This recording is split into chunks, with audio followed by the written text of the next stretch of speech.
Hello అందరికీ welcome back to my channel. ఈ స్టైల్లో ఒకసారి చికెన్ కర్రీ చేసుకొని చూడండి. చికెన్ కర్రీ అయితే చాలా అంటే చాలా బాగుంటుంది. రైస్, రోటీ, బగారా రైస్లోకి అయితే చాలా బాగుంటుంది. నేనైతే ఇక్కడ 1/2 kg చికెన్ తీసుకున్నాను. 1/2 kg చికెన్లోకి ఒక 2-3 సార్లు వాటర్ వేసుకొని చికెన్ని స్మెల్ లేకుండా బాగా వాష్ చేసుకోండి. చికెన్ స్మెల్ లేకుండా ఉంటేనే కర్రీ అనేది చాలా బాగుంటుంది. తర్వాత ఇందులోకి 2 టేబుల్ స్పూన్ ఆఫ్ అల్లం పేస్ట్ వేసుకొని 1 టేబుల్ స్పూన్ ఆఫ్ ఉప్పు వేసుకోండి. నేను కర్రీకి సరిపడా సాల్ట్ మాత్రం ఇప్పుడే వేసుకుంటున్నాను.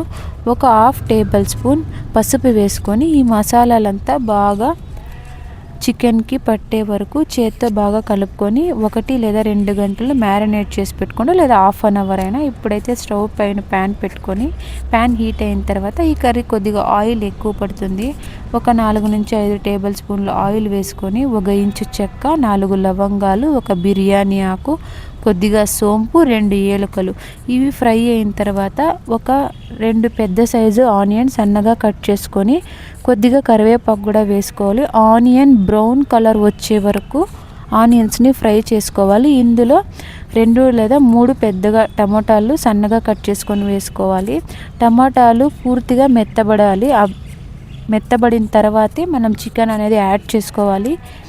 ఒక 5 to 10 minutes ఫ్రై అయినాక టమాటాలు అయితే గుజ్జుగా అయిపోయి దగ్గరకు వస్తుంది. అప్పుడు మనం మ్యారినేట్ చేసి పెట్టుకున్న చికెన్ ఇందులోకి వేసుకోవాలి. చూసారు కదా చికెన్ ఎంత బాగా మ్యారినేట్ అయ్యి వాటర్ అంతా బయటకు వచ్చిందో. ఇప్పుడైతే చికెన్ అయితే ప్యాన్లోకి వేసుకొని ఒక 5 minutes అలా ఫ్రై చేసుకోండి. ఫ్రై చేసుకున్న తర్వాత చికెన్ పై మూత పెట్టి ఒక 5 minutes అలా వదిలేయండి. ఇప్పుడైతే చికెన్ గ్రేవీ కోసం ఒక మసాలా అయితే ప్రిపేర్ చేసుకుందాం. ఒక 10 పచ్చిమిర్చి, 15 జీడిపప్పు, కొద్దిగా కొబ్బరి, వాటర్ వేసుకొని ఫైన్ పేస్ట్ లాగా రెడీ చేసుకోండి. ఇప్పుడు చూసారు కదా చికెన్ అయితే వాటర్ అంతా రిలీజ్ అయ్యి ఎంత బాగా కుక్ అయిందో.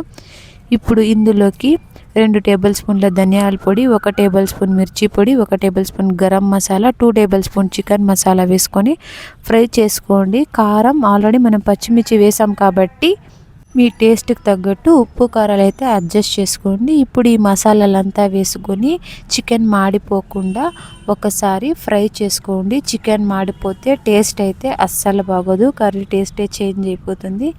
ఇప్పుడు ఈ మసాలాలంతా ఫ్రై అయ్యి ఆయిల్ అయితే పైకి తేలుతుంది. అప్పుడైతే మనం రెడీ చేసి పెట్టుకున్న చికెన్ మసాలా గ్రేవీని అయితే వేసుకొని, మీకు కర్రీ ఎక్కువగా థిక్గా వద్దు అనుకుంటే కొద్దిగా వాటర్ యాడ్ చేసుకొని ఈ మసాలాలో ఉండే పచ్చి వాసన పోయే వరకు ఫ్రై చేసుకోండి. ఇప్పుడు కొద్దిగా కొత్తిమీర కూడా యాడ్ చేసుకొని ఇంకోసారి ఫ్రై చేసుకోండి. ఇప్పుడు మసాలా అంతా వేగి ఆయిల్ పైకి తేలుతుంది కదా, అప్పుడు ఇంకొంచెం వాటర్ వేసుకోండి. మీకు ఫ్రై గట్టిగా కావాలి అనుకుంటే మసాలాలు తగ్గించి వేసుకోండి. లేదు మాకు కొంచెం జారుగా ఉండాలి రైస్లోకి అనుకుంటే కొద్దిగా వాటర్ వేసుకొని ఒక 10 to 15 minutes అలా బాయిల్ చేసుకోండి. చూసారు కదా చికెన్ కలర్ చేంజ్ అయ్యి ఎంత బాగుందో. స్మెల్ అయితే చాలా చాలా బాగా వస్తుంది. ఒక్కసారి ట్రై చేస్తే ఇది మీ ఫేవరెట్ లిస్ట్కి వెళ్ళిపోతుంది. ఒక్కసారి ట్రై చేయండి. ఇప్పుడు చికెన్ అయితే బాగా బాయిల్ అయిపోయింది. ఫైనల్ టచ్గా ఇంకొంచెం కొత్తిమీర యాడ్ చేసుకొని స్టవ్ అయితే ఆఫ్ చేసుకుందాం. ఈ వీడియో కనుక మీకు నచ్చినట్లయితే ఒక చిన్న లైక్ చేయండి, అలాగే సబ్స్క్రైబ్ చేసుకోండి.